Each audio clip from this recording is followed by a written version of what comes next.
Gold buyers, మీ కష్టాల్లో నమ్మకమైన మీ ఆత్మీయ నేస్తం.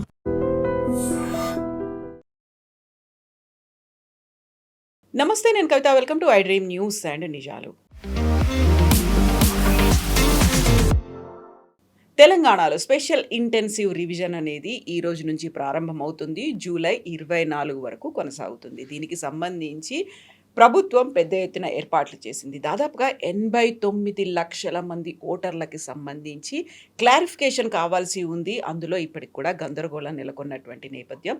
తుది జాబితాని అక్టోబర్ 1న రిలీజ్ చేయబోతున్నారు. ఇప్పటికే స్పెషల్ ఇంటెన్సివ్ రివిజన్ జరిగిన తర్వాత ఎన్నికల్లో వాటి ప్రభావం కనిపించింది అనేటువంటి వార్తలు వినిపిస్తున్న నేపథ్యంలో తెలంగాణలో ఫేక్ ఓటర్లు లేకుంటే డూప్లికేట్ ఓటర్లు ఎంతమంది ఉండబోతున్నారు, వాటి ఇంపాక్ట్ పార్టీల మీద, ఎలక్షన్స్ మీద ఎలా ఉండబోతోంది. మనతో పాటుగా ఉన్నారు సీనియర్ జర్నలిస్ట్ సురేష్ కొచ్చాతిల్ గారు. సార్ నమస్తే.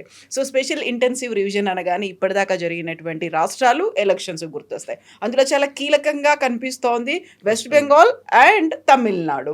సో ఈ రోజు నుంచి స్టార్ట్ అవుతోంది. 89 లక్షల మంది అంటే అందులో ఎంతమంది ఫేక్ డూప్లికేట్ ఓటర్స్ ఉన్నారు? తెలంగాణలో మనకి ఇప్పుడున్న టోటల్ ఓటర్ బేస్ 3,38,00,000 మంది. అక్కడెక్కడ 4-5 వేలు అక్కడ మారవచ్చు. దాంట్లోనే మీరు చెప్తున్న ఈ 88-89 లక్షల మంది కరెక్ట్గా మ్యాప్ కావట్లేదు. దానికి కారణాలు ఉన్నాయి. ఈ 2002లో లాస్ట్ జరిగిన ఎస్ఐఆర్ ఇప్పుడు దాకా 10 సార్లు జరిగింది మన ఇండిపెండెన్స్ టైం నుంచి, అంటే 1950 రిపబ్లిక్ అయినాక. అప్పుడు ఏం ప్రాబ్లం లేకుంటే, కానీ ఎందుకంటే బాగా చేయలేదు. అప్పుడు ఓన్లీ కర్సరీగా చేశారు. కానీ ఈసారి మనం చూసాం వెస్ట్ బెంగాల్ కానీ, దాని ముందు బీహార్ కానీ చాలా స్ట్రిక్ట్గా చేశారు. తమిళనాడు మీరు చెప్పారు, కేరళ, గుజరాత్ 2 కోట్ల మందిని తీసేశారు. 2,30,00,000 మంది గుజరాత్లో. ఎవరు గొడవ చేయట్లేదు అక్కడ, కాంగ్రెస్ వాళ్ళు కూడా గొడవ చేయట్లేదు. ఉత్తరప్రదేశ్ 3,80,00,000 మందిని తీసేశారు, లిస్ట్ నుంచి తొలగించేశారు. కానీ సమాజ్వాదీ పార్టీ కానీ అక్కడ కూడా కాంగ్రెస్ వాళ్ళు ఏం చెప్పట్లేదు. ప్రాబ్లం ఓన్లీ వెస్ట్ బెంగాల్లో జరిగింది. మీకు తెలిసింది అది. మమతా బెనర్జీ పెద్ద గొడవ చేసింది. ముందు 67 లక్షలు, తర్వాత 26 లక్షల మందిని లిస్ట్ నుంచి తొలగించడం పెద్ద ఇష్యూ చేసి సుప్రీంకోర్టుకి వెళ్ళి, సుప్రీంకోర్టు అన్నారు మేము అపీలేట్ ట్రిబ్యునల్ పెడతాం, మేము జడ్జెస్ని పెడతాం. వాళ్ళంతా చెక్ చేసిన తర్వాత కూడా ఈ నంబర్ అట్లనే మిగిలిపోయింది. అక్కడిక్కడ 1000 మంది వాళ్ళకి ఓకే ఇచ్చారు అంతే. తెలంగాణలో జరిగింది ఏంటంటే ఈ మ్యాపింగ్ ప్రాసెస్లో 3,38,00,000 మందిలో 80 లక్షల మంది మ్యాప్ కావట్లేదు కరెక్ట్, 84 అనుకోండి. మ్యాపింగ్ అంటే ఏంటి? బేసిక్లీ 2002 డేటా తీసుకుంటారు, 2026 డేటా తీసుకుంటారు. ఓకే, 2026లో ఈయనకున్న పిల్లలు, ఈ హస్బెండ్ అండ్ వైఫ్ సంతానానికి వాళ్ళ పేరు మ్యాచ్ అవుతుందా లేదా. That is an automatic process without contacting anybody. ఎవరిని కాంటాక్ట్ చేయకుండానే వీళ్ళు మొదలు పెడతారు ఈ పని అన్నమాట. సో పరిస్థితుల్లో మ్యాచింగ్ జరుగుతున్నప్పుడు, ఈ మ్యాపింగ్ చేస్తున్నప్పుడు తెలిసింది ఏంటంటే దీంట్లో చాలా మటుకు తప్పులు వచ్చినాయి. ఎట్లాంటి తప్పులు? సి నర్సయ్య మనకు పేరు ఉంది 2002లో. ఓకే, నాన్నగారు, వాళ్ళకి 2 పిల్లలు ఉన్నారు. వాళ్ళు ఇప్పుడు వాళ్ళ మ్యాపింగ్ జరిగింది. వాళ్ళు 2024 ఎలక్షన్లో ఓటేశారు. సో వీళ్ళు మ్యాపింగ్ చేశారు. కానీ ఇక్కడ వచ్చినప్పుడు చెరుకూరి నర్సయ్య అని వచ్చేసింది పేరు. మ్యాప్ కావట్లేదు. It won't take, the computer won't take. Maybe initial అదే అయి ఉంటుంది, సర్నేమ్ అదే ఉండిండొచ్చు, కాకపోతే ఫుల్ ఫామ్లో ఉండాలి. కరెక్ట్. అట్లాంటి చాలా స్పెల్లింగ్ మిస్టేక్స్ ఉంటుంది. ఒక ఈ బదులు 2 ఈలు కొట్టుంటారు. ఏజ్ 65 బదులు 56 అని కొట్టుంటారు. చాలా తప్పులు జరిగినాయి ఇప్పుడు దాకా. కానీ ఇప్పుడు ఆ క్లీనప్ నడుస్తుంది. ఎస్ఐఆర్ ప్రాసెస్ దానికోసమే. ఫస్ట్ టైం ఒక మ్యాసివ్ క్లీనప్ జరిగిన తర్వాత నెక్స్ట్ టైం చాలా ఈజీ అయిపోతుంది. ఈ మ్యాసివ్ క్లీనప్ ఇప్పుడు దాకా జరగలేదు.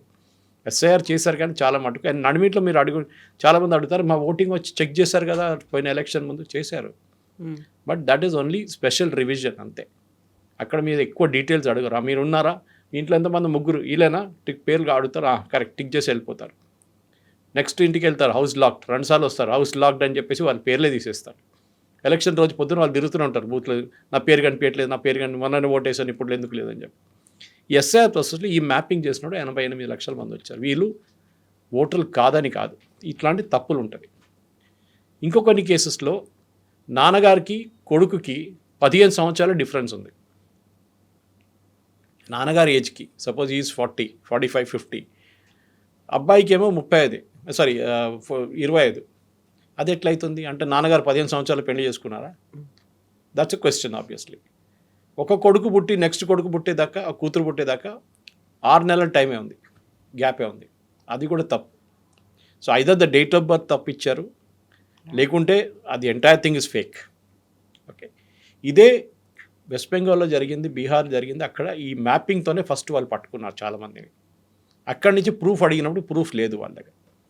టిపికలీ ఇప్పుడు 2002లో ఓటేసినప్పుడు కొంతమంది పిల్లలు 18 years, అప్పుడు 21 ఉండే ఓటింగ్ ఏజ్, తర్వాత 18 చేశారు.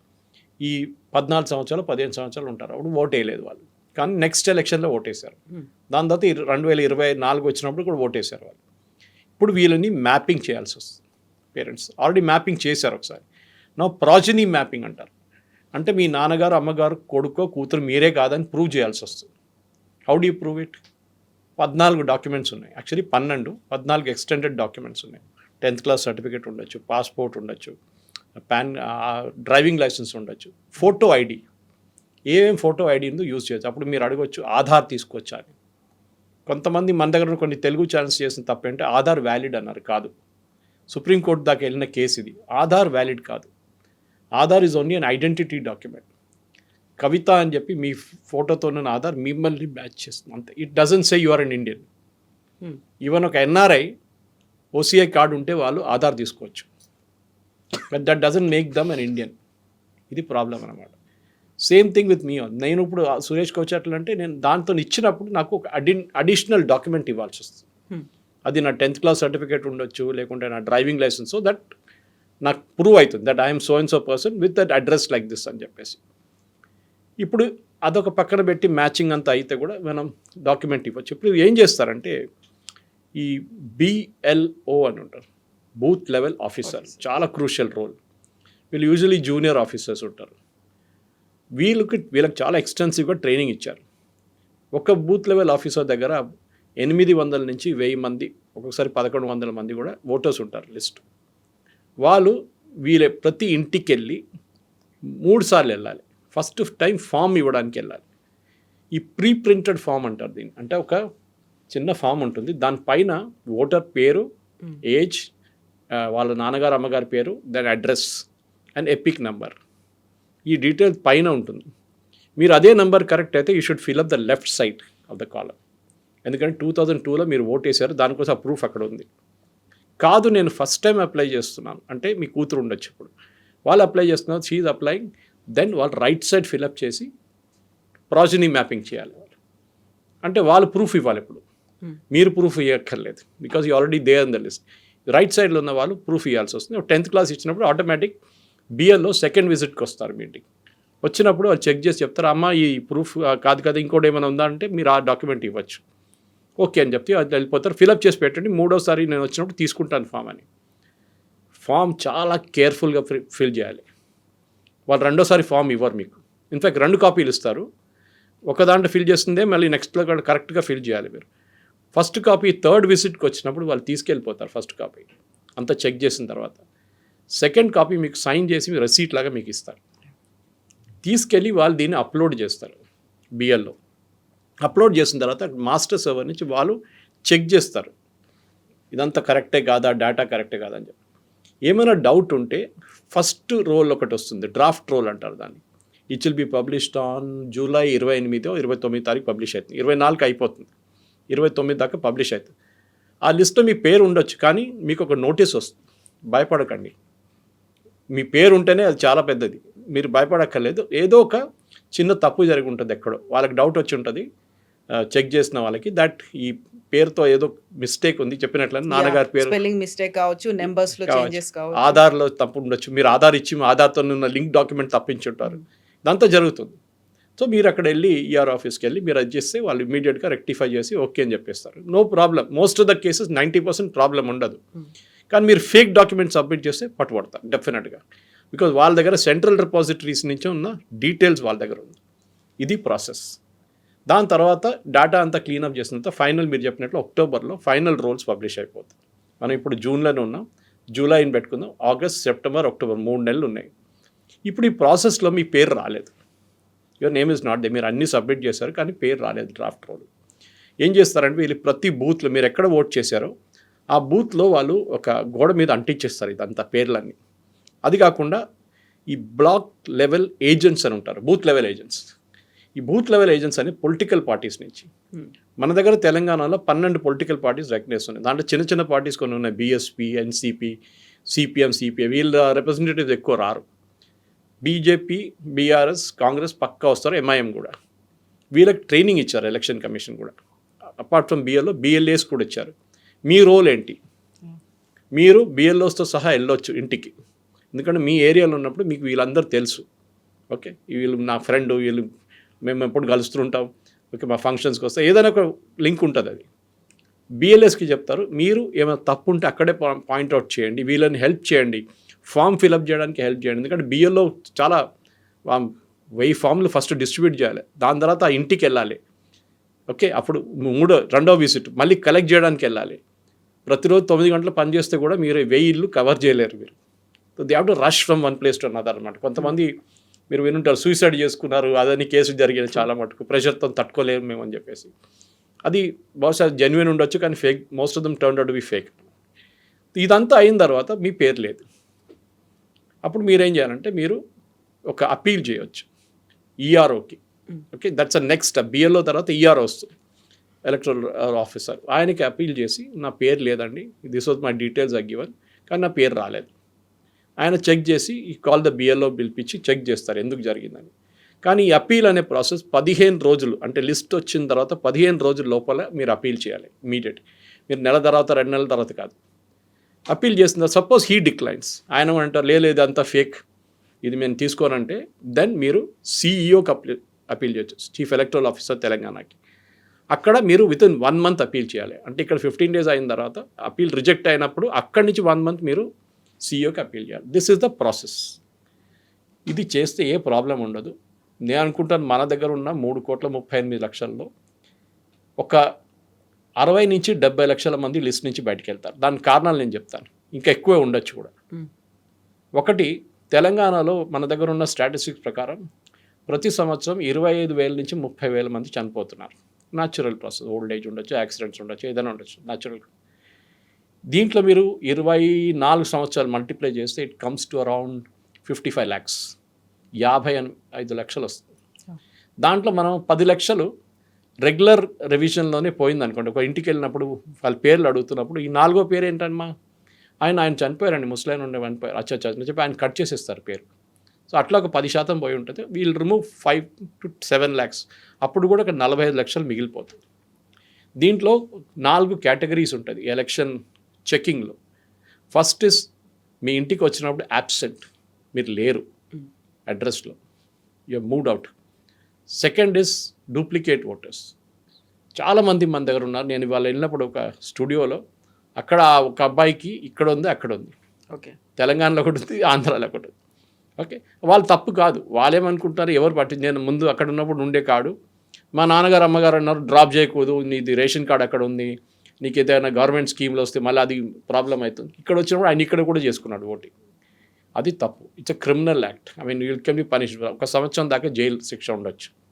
సో ఫస్ట్ చెప్పి ఏం చేయాలంటే, మీరు అట్లాంటి పరిస్థితులను బిఏలోకి చెప్పండి. లేకుంటే మీరు అక్కడ వెళ్ళి ఆన్లైన్ వెళ్ళి Form 8 అని ఒక ఫామ్ ఉంటుంది. ఆ ఫామ్లో మీ డీటెయిల్స్ ఫిలప్ చేసి, పేరు, ఎపిక్ నెంబర్ ఫిలప్ చేసి డిలీట్ అని చెప్పి ఆప్షన్ ఇచ్చేసేయాలి. వాళ్ళు డిలీట్ చేసేస్తారు వాళ్ళు. Okay, because you moved from Ongole for example to Hyderabad.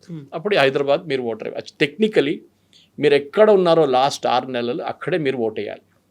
కానీ చాలామంది చేయరు, ఎస్పెషల్లీ ఊరి నుంచి వచ్చిన. నేను చెప్పండి, కారణాలు చాలా ఉన్నాయి. తెలిసే మాకు అక్కడ మా అన్ని అక్కడ ఉంది, మా పొలాలు అక్కడ ఉంది, మా డాక్యుమెంట్ రేపు ఏదైనా ప్రాబ్లం అయితే యాక్చువల్లీ ఓటర్ ఐడి కార్డ్ పనికి రాదు దానికంతా. కానీ సైకలాజికలీ వాళ్ళు అట్లా చేస్తారన్నమాట.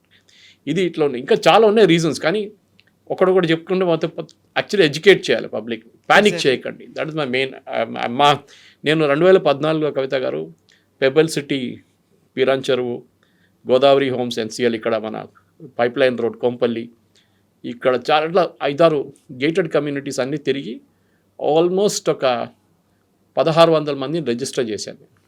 Only 6 got rejected, everything got approved. ఆ టైంలో బన్వర్లాల్ గారు IAS was the chief electoral officer Telangana. ఆయన మాకు స్పెషల్ పర్మిషన్ ఇచ్చారు. మేము ఒక 25 మంది ఉన్నాం యంగ్స్టర్స్. కొంతమంది హైటెక్ సిటీ దగ్గర కూర్చున్నారు ఎంట్రన్స్లో, మైండ్ స్పేస్లో. So we had campaign, JA Chowdary గారు క్యాంపెయిన్ నడిపించారు, లెట్ us vote అనేది. సో మేమేం చేసామంటే మా ప్రతి కంప్యూటర్ ప్రతి ల్యాప్టాప్కి ఒక ఐపీ అడ్రస్ ఉంటుంది, మీరు ఎక్కడి నుంచి యూజ్ చేస్తున్నారని. ఆ ఐపీ అడ్రస్ ప్రకారం మేము that is you're connected to wifi or anywhere, IP address మేము ఇచ్చేసాం. సో వాళ్ళు ఏం చేశారంటే మా ల్యాప్టాప్ బ్లాక్ చేయలేదు, లేకుంటే మీరు లిమిట్ చేసి ఉంచలేదు. ఎందుకంటే మీరు 2, 3, 4 ఫైల్ చేయొచ్చు. సడన్గా మీరు 1500 ఫైల్ చేస్తున్నారు కానీ వాళ్ళకి డౌట్ వస్తుంది. So they remove it for us. So we had easy access అనమాట. సో బహుశా నా అపీల్ ఏంటంటే మన దగ్గర ఉన్న రెసిడెంట్స్ అసోసియేషన్ కానివ్వండి, gated community apartments, even residential కాలనీస్లో వీళ్ళు ఒక సెన్సిటైజేషన్ ఒక సెషన్ పెట్టాల్సి వస్తుంది. వాళ్ళ దాంట్లోనే పెట్టి వీళ్ళు వచ్చినప్పుడు ఏం చేస్తారు, మీరు ఎట్లా బిహేవ్ చేయాలి, ఎందుకంటే ఇవాళ నుంచే మొదలవుతుంది. సో ఇంకోటి చాలా ఇంపార్టెంట్ మర్చిపోయారు, ఈ ఫామ్ ఇస్తున్నప్పుడు ఈ ఫామ్లో ఫస్ట్ ఒక బ్లాక్ అండ్ వైట్ ఫోటో ఉంటుంది. అది మన ఆధార్ కార్డు కన్నా దారుణం ఉంటుంది మన ఫోటో. ఆ ఫోటో ఇప్పుడు యూజ్ చేయలేము ఎందుకంటే అదంతా క్వాలిటీ హొరబుల్ ఉంటుంది. సో ఇప్పుడు ఎలక్షన్ కమిషన్ కలర్ ఫోటోలు పెడుతున్నారు. సో మీరు ఒక పాస్పోర్ట్ సైజ్ కలర్ ఫోటో రెడీగా పెట్టుకోండి, అది అంటించాలి ఫామ్ మీద, స్టేపుల్ చేయకూడదు. This is one precaution. So ఇది చేసిన తర్వాత అఫ్కోర్స్ వాళ్ళు వచ్చి చెప్తారు, BLO will come and educate you and all this. కానీ మన వైపు నుంచి కూడా కొంచెం మన ప్రేక్షకులకు మనం చెప్పాల్సి వస్తుంది. ఎగ్జాక్ట్లీ. ఒక రకమైనటువంటి ప్యానిక్ అనేది కనిపిస్తుంది. వెస్ట్ బెంగాల్, ఆ తర్వాత తమిళనాడు చూసిన తర్వాత అక్కడ ఉన్నటువంటి ప్రభుత్వాలు పోయి సరికొత్త ప్రభుత్వాలకి రావడానికి కూడా కారణమే ఎస్ఐఆర్. దానివల్లే బోల్డన్ని ఓట్లు పోయాయి. ఆల్మోస్ట్ 1 కోటి వరకు ఓట్లు పోవడానికి కారణం. కావాలనే కేంద్ర ప్రభుత్వం ఇలా ఏమైనా చేస్తుందా? ఉన్న ఓట్లను తొలగించి వాళ్ళకు అనుగుణంగా ఎవరైతే ఉంటారో వాళ్ళని తీసుకురావడానికే ఎస్ఐఆర్ని తీసుకొచ్చింది అనే వాదన. ఆ 1 కోటి మంది ఎక్కడున్నారు? వాళ్ళు వచ్చి నిలబడాలి కదా ఎక్కడో. 1 కోటి మంది మేము ఉన్నాం, ఈ కాలనీలో 100 మంది ఉన్నాం, మాకు ఓటు ఇవ్వలేదు, లేరు కదా వాళ్ళందరూ బంగ్లాదేశ్ వైపు పారిపోయారు. బీహార్లో కూడా అదే జరిగింది. నేను ఉత్తరప్రదేశ్ ఎగ్జాంపుల్ ఇచ్చాను మీకు. 3,40,00,000 మందిని తీసేశారు, ఎవ్వరు ప్రొటెస్ట్ చేయలేదు అక్కడ. ఇక్కడ ప్రొటెస్ట్ ఒక్కడే వెస్ట్ బెంగాల్లో జరిగింది, ఎందుకంటే దే ఆర్ ఆల్ బంగ్లాదేశీస్. చాలా క్లియర్గా తెలిసిపోయింది, ఎందుకంటే సుప్రీంకోర్టు దాకా వెళ్ళారు. సుప్రీంకోర్టు ఎన్నో ఛాన్సెస్ ఇచ్చారు, మీరు ఫామ్ 6 ఫైల్ చేయండి, ఫ్రెష్ ఫామ్ ఫైల్ చేయండి. Form 6 is a form, online form ఒకటి ఉంటుంది, మీరు ఫ్రెష్గా ఫైల్ చేయొచ్చు దాంట్లో కూడా. అది కూడా చేయలేదు. తీసేసిన వాళ్ళకి ఆపర్చునిటీ ఇచ్చారు సుప్రీంకోర్టు. ఓకే, మీరు అఫిడవిట్ ఫైల్ చేయండి. ఓకే, అది మేము బూత్ లెవెల్లో చేసాం. వాళ్ళు ఇమాజిన్ సుప్రీంకోర్టు అంతా they went all the way out అనమాట. డిస్ట్రిక్ట్ లెవెల్ కోర్ట్స్లో కూడా హెల్ప్ డెస్క్ పెట్టారు వాళ్ళు. అక్కడ మీరు వెళ్ళండి, అక్కడ కొంతమంది జూనియర్ అడ్వకేట్స్ ఉంటారు, మిమ్మల్ని హెల్ప్ చేస్తారు. అన్నీ కలుపుకుంటే వెస్ట్ బెంగాల్లో 330 మంది వచ్చారు. ఎక్కడ ఈ 1 కోటి మంది? చనిపోయిన వాళ్ళు లేచి రారు కదా ఓటు వేయడానికి. It's very there in the record. Duplicate voters తెలిసిపోయింది, ఒకటే పేరుతో అమ్మగారు నాన్నగారి పేరు ఒకటి, ఈయన పేరు ఒకటి, అన్నీ మ్యాచ్ అయిపోయింది ఫోటోలతో సహా.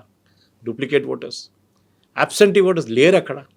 మైగ్రేటెడ్, ఎప్పుడో 20 సంవత్సరాల ముందు ముంబైకి వెళ్ళి సెటిల్ అయిపోయారు, లేకుంటే యూఎస్కి వెళ్ళిపోయారు, వాళ్ళు లేరు. కానీ ఇంకొక కేటగిరీ ఉంది విచ్ ఇస్ ఇంపార్టెంట్. మీరు గల్ఫ్ లేకుంటే యూరోప్లో ఎక్కడైనా వెళ్ళి మీరు ఉద్యోగం చేస్తున్నారు, యూఆర్ నాట్ మైగ్రేటెడ్, ఉద్యోగం చేస్తున్నారు అక్కడ. ఎవ్రీ ఇయర్ వస్తారు, లీవ్లో వస్తారు, మళ్ళీ వెళ్తారు.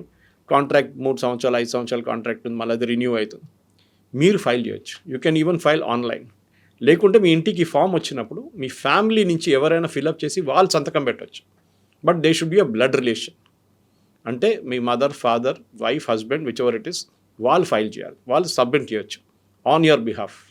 సో ఈ పర్టికులర్లీ ఎన్ఆర్ఐస్ చాలామంది ఉంటారు, వాళ్ళకి ఇది చాలా పెద్ద ఒక డౌట్ ఉండే, ఎట్లా చేయవచ్చు, మేము అక్కడ ఉన్నాం, ఆన్లైన్ చేయొచ్చు, ఆర్ మీ ఇంట్లో వచ్చిన ఫామ్ వాళ్ళు ఫిలప్ చేసి వాళ్ళు పంపించచ్చు. అఫ్కోర్స్ పాస్పోర్ట్ సైజ్ ఫోటో పెట్టాల్సింది అక్కడ ఒకటి. మిగతా ఇది ఒక అలిగేషన్ వితౌట్ ఎనీ ప్రూఫ్ కవిత గారు. ఎందుకంటే సుప్రీంకోర్టు ఇంత ఇచ్చిన తర్వాత కూడా ఎందుకు వాళ్ళ ఛాన్స్ ఉపయోగించలేదు అంటే మనకు చాలా క్లియర్గా తెలిసిపోతుంది. మీరు వెస్ట్ బెంగాల్లో ఉన్న అన్ని కాన్స్టిట్యున్సీ నేను అనాలిసిస్ చేస్తాను, 294 కాన్స్టిట్యున్సీ అనలైజ్ చేస్తాను నేను. ఎంతమంది ఓటర్లు తీసేశారో, విన్నింగ్ మార్జిన్ ఎంత ఉండే, ఇది ఈవెన్ హిందుస్థాన్ టైమ్స్ చేశారు, చాలా బాగా చేశారు వాళ్ళు. అండ్ టు సర్టన్ ఎక్స్టెంట్ నేను డేటా అక్కడి నుంచి కూడా తీసుకున్నాను. దాంట్లో చూస్తే 32 కాన్స్టిట్యున్సీలోనే ఈ మార్జిన్ కన్నా, గెలిచిన మార్జిన్ కన్నా ఎక్కువ మందిని తీసేశారు లిస్ట్ నుంచి. దాంట్లో మోర్ దెన్ హాఫ్ గెలిచింది తృణమూల్ కాంగ్రెస్, మిగతా గెలిచింది బీజేపీ, 2 గెలిచింది కాంగ్రెస్. అప్పుడు ఎవరు తప్పు? మీరు బీజేపీకి 208 వచ్చింది, మీరు ఆ 30 కూడా తీసేసేయండి, మొత్తం బీజేపీ గెలిచారని వాళ్ళు బీజేపీ గెలిచారనుకోండి, అప్పుడు కూడా 170కి వచ్చి ఆగిపోతుంది కదా, తగ్గదు కదా దానికన్నా 178 దాకా. So it is the wrong allegation. అది వితౌట్ ఎనీ సైంటిఫిక్ ప్రూఫ్. దానికోసం సుప్రీంకోర్టు అన్నారు, వీళ్ళు మమతా బెనర్జీ ఎలక్షన్ తర్వాత నేను ఛాలెంజ్ చేస్తానని చెప్పి ఒక ఇది చేస్తుంది. Number of voters deleted is more, okay అని చెప్పారు. ఫైల్ అఫిడవిట్ అన్నారు. కల్కటా హైకోర్టుకి వెళ్ళారు ఫస్ట్, అక్కడ ఫైల్ చేయలేదు.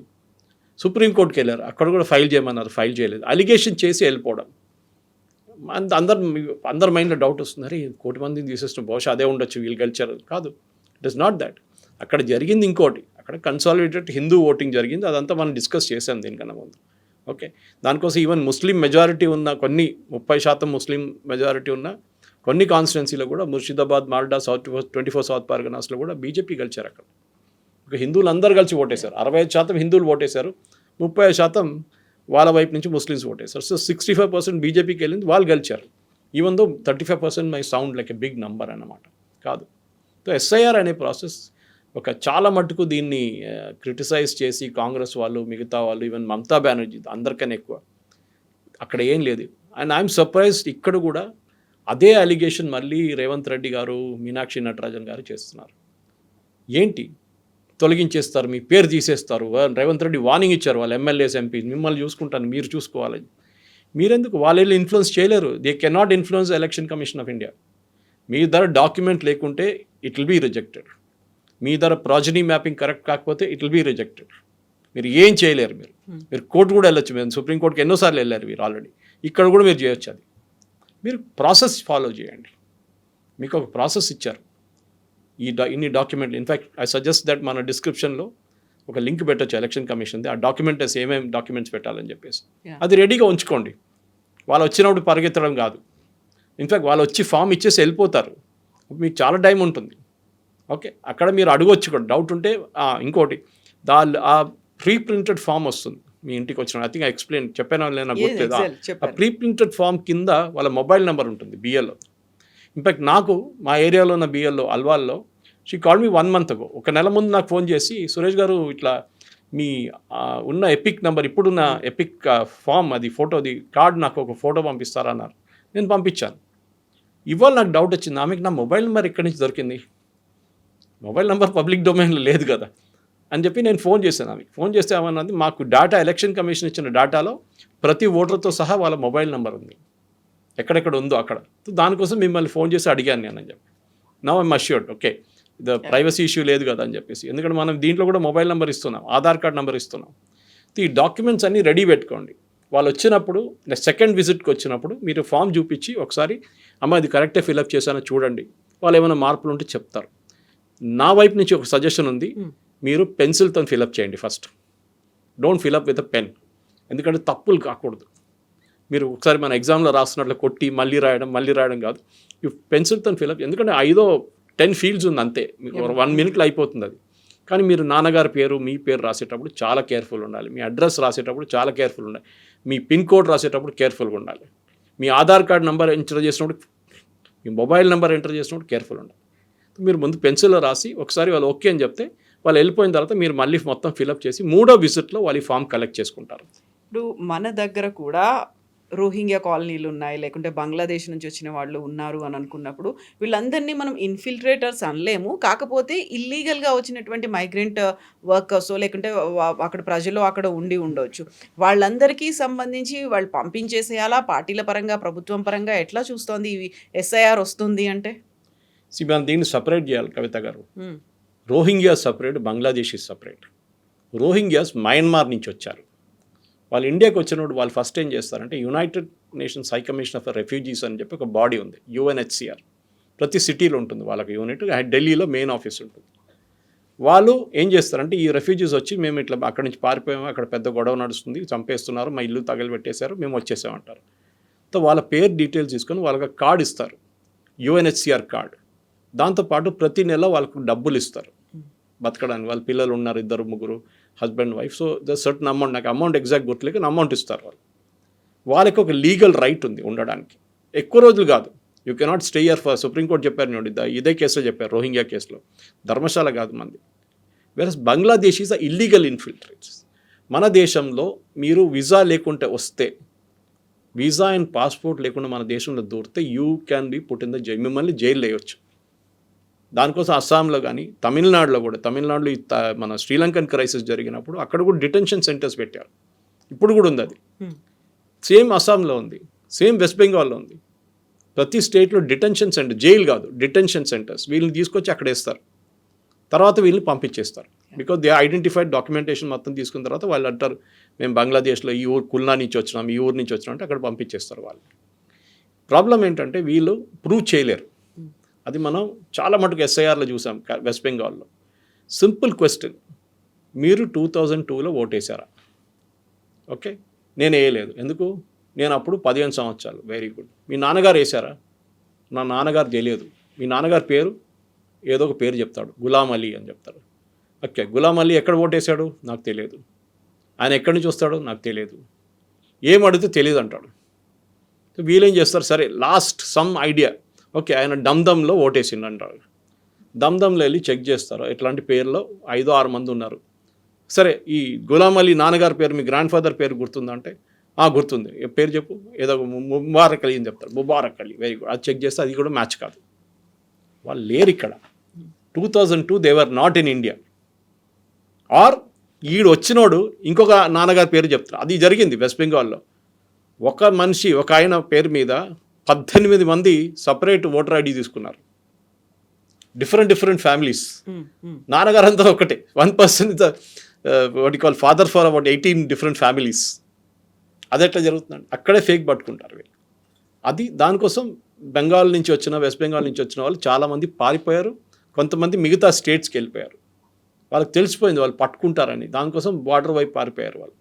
Because you can be put in the detention centre. దానికోసం సువేందు అధికారి చాలా క్లియర్గా చెప్పారు, మన దగ్గర చట్టం ఉంది, just catch them, give them to BSF, అప్పగించేసేయండి వాళ్ళకి, వాళ్ళు చూసుకుంటారు, వాళ్ళకి ఒక ప్రాసెస్ ఉంది. సో మన దగ్గర కూడా రోహింగ్యాలు కానీ, రోహింగ్యాకి అసలు రైట్స్ లేదు, వాళ్ళ పక్కన, but they can stay here, వాళ్ళకి అదొక ఇది ఉంది. కానీ వీళ్ళకు బంగ్లాదేశ్లకు అట్లా కాదు, దే ఆర్ ఇల్లీగల్. వాళ్ళని చూడగానే పట్టుకోవాలి వాళ్ళని. అది మన దగ్గర చేయట్లేదు చాలా మటుకు. ఎంత స్ట్రిక్ట్ ఉంటారో అస్సాంలో, వెస్ట్ బెంగాల్లో, to certain extent Jharkhand and Bihar, అంత మన దగ్గర లేరు. మన దగ్గర కూడా స్ట్రిక్ట్, ఎస్పెషలీ ఈ కన్స్ట్రక్షన్ సెక్టర్లో చాలామంది ఉంటారు ఇట్లా. ఇప్పుడు కేరళలో మొన్న ఒకటి దొరికారు, 2 బంగ్లాదేశ్లు, నిన్న ఎస్టర్డే ఈవినింగ్ పట్టుకున్నారు. వాళ్ళ దగ్గర ఆధార్ ఉంది, రేషన్ కార్డు ఉంది, ఓటర్ ఐడి కార్డు ఉంది. ఎట్లా వచ్చిందండి వాళ్ళకి ఇదంతా? ఆబ్వియస్లీ ముందు కమ్యూనిస్ట్ వాళ్ళ హయాం నుంచే ఒక పెద్ద ఇండస్ట్రీ ఉండే ఇక్కడ. వాళ్ళు బార్డర్ నుంచి ఇక్కడ రాగానే ఇమీడియట్గా వాళ్ళకి ఫస్ట్ రేషన్ కార్డు తయారు చేస్తారు, బర్త్ సర్టిఫికేట్ తయారు చేస్తారు, స్కూల్ లివింగ్ మాధ్యమిక సర్టిఫికేట్, వెస్ట్ బెంగాల్లో మాధ్యమిక అంటారు, మాధ్యమిక సర్టిఫికేట్ తయారు చేస్తారు. దాని తర్వాత మీరు ఇప్పుడు ఆధార్ కార్డు మొదలైంది, ఇప్పటి నుంచి ఆధార్ కార్డు వచ్చి లాస్ట్ 10-15 ఇయర్స్ ఉంది, ఆధార్ కార్డు ఇచ్చేస్తారు, ఇండియన్ సిటిజన్స్ అయిపోతారు. తర్వాత కావాలంటే పాస్పోర్ట్ కూడా తీసుకుంటారు, ఎందుకంటే పోలీసు వాళ్ళు కూడా వీలవాలి కదా, వాళ్ళు ఇన్స్పెక్షన్లో క్లీన్ రిపోర్ట్ ఇచ్చేస్తారు. అది this difference. So I'm try to explain, బంగ్లాదేశ్లో ఎప్పుడు రోహింగ్యాలు, బంగ్లాదేశ్ని ఇమ్మీడియట్గా ఎక్స్పెల్ చేయాల్సింది. అండ్ ఈ ప్రాసెస్లో వాళ్ళు ఇప్పుడు ఎస్ఐఆర్ ఇక్కడ మొదలైతే ఇక్కడి నుంచి వెళ్ళిపోతారు చాలామంది. చూడండి, చాలామంది ఇక్కడి నుంచి వెళ్ళిపోతారు, ఎందుకంటే వాళ్ళని పట్టుకుంటారని భయం ఉంటుంది. నెక్స్ట్ ఎస్ఐఆర్ జరిగిన స్టేట్కి వెళ్తారు. ఇప్పుడు state like for example Tamil Nadu, ఇక్కడ ఎస్ఐఆర్ అయిపోయింది, సో అక్కడ వెళ్ళి ఉంటే ఎవరు పట్టుకోరు మిమ్మల్ని. ఇది this is the main reason. So నేను last as a sign off line ఇది చెప్తున్నాను మన ప్రేక్షకులకి, మీరు దీన్ని ఇప్పుడు జరుగుతున్న పొలిటికల్ కాంట్రవర్సీని పక్కన పెట్టండి. మీరు అది అసలు పక్కన చూడకండి. మీ బిఎల్ఎల్ని కాంటాక్ట్ చేయండి, బూత్ లెవెల్ ఏజెంట్స్ ఉంటారు, మీ ఏరియాలో ఉంటారు, మీ ఫ్రెండ్సే ఉండొచ్చు, వాళ్ళని కాంటాక్ట్ చేసి ఈ ఫామ్ ఫస్ట్ వచ్చినప్పుడు మీరు ఆ ఫామ్ తీసుకొని ఎట్లా ఫిలప్ చేయాలని వాళ్ళ దగ్గర అడగండి. అండ్ నేను చెప్పినట్లు పెన్సిల్తో ఫిలప్ చేయండి ఫస్ట్ టైం. ఒకసారి సెకండ్ విజిట్కి బిఎల్లో వచ్చినప్పుడు మీరు అడగవచ్చు, లేకుంటే ఫోన్ చేసి కూడా కనుక్కోవచ్చు, అమ్మ నాకు డౌట్ వస్తుంది, ఇది ఏం ఫిలప్ చేయాలని అడిగితే వాళ్ళు చెప్పిస్తారు. వాళ్ళకి ప్రతి బిఎల్లో దగ్గర నేను చెప్పినట్లు 800 నుంచి 1000 మంది ఓటర్లు ఉంటారు. So they have some time, కానీ అంత టైం కూడా ఉండదు వాళ్ళ దగ్గర. కానీ చాలా కేర్ఫుల్ ఉండాలి అండ్ దీన్ని ఇగ్నోర్ చేయకండి. ఇంకోటి, ఆంధ్ర వైపు June 15th మొదలైపోయింది ఎస్ఐఆర్. సో మనకన్నా 15 రోజులు ముందు బంద్ అవుతుంది అక్కడ కూడా. అవర్స్ July 24th అంటే వాళ్ళకి బహుశా July 14th అయిపోతుంది. సో ఆంధ్ర వైపు నుంచి చాలామంది ఇక్కడ ఉన్నారు. వాళ్ళు ఏమంటారు, మా అమ్మ నాన్నగారు ఉన్న వాళ్ళు చూసుకుంటారు. సారీ, ఫోన్ చేసి కనుక్కోండి, మీ బిఎల్ఓ నెంబర్ తీసుకోండి, మీ బిఎల్ఏస్ ఎవరు ఉంటే వాళ్ళకి ఫోన్ చేయండి. నేను రావాలని ఒక రోజుకి నన్ను వస్తే నేను వచ్చి చేయించుకుంటాను అని అంటే వెళ్ళి చేయించుకోండి. ఇగ్నోర్ చేయకండి, ఎందుకంటే this is link to your citizenship. Suvendu అధికారి సుప్రీంకోర్టులో వాళ్ళొక పెటిషన్ పెట్టారు. యాజ్ సూన్ యాజ్ ఈ సుప్రీంకోర్టులో final hearing Bihar and west Bengal జరిగిందో, సుప్రీంకోర్టు ఏమన్నారంటే ఈ ఫైనల్ ఓటర్ లిస్ట్ ప్రతి స్టేట్ గవర్నమెంట్ హోమ్ డిపార్ట్మెంట్కి అప్పగించండి. వాళ్ళు ఏం చేశారు, that is the final citizenship list అని తీసుకొని రేషన్ కార్డుతో లింక్ చేసిన వాళ్ళు అందరిని తీసేశారు. ఆ లిస్టులో లేని వాళ్ళని, గవర్నమెంట్ బెనిఫిట్ తీసుకుంటున్న వాళ్ళు అందరిని తీసేశారు. ఈ డేంజర్ మన దగ్గర కూడా రాబోతుంది. సో మనం ఏదో ఎలక్షన్ కార్డు కదా నాకు అక్కర్లేదు నేను ఓట్ వేయను అని చెప్పి వెళ్తే ఎలక్షన్ కార్డు ఒకటే కాదు, నౌ ఇట్ ఇస్ చాలా పోయింది. సో కొంచెం సీరియస్గా తీసుకోండి. అండ్ మీరు మీ వైపు నుంచి ఏదైనా డౌట్ ఉంటే మీ బిఎల్ఓ కానీ బిఎల్ఏని కాంటాక్ట్ చేయండి. Yes sir, thank you. Thank you very much.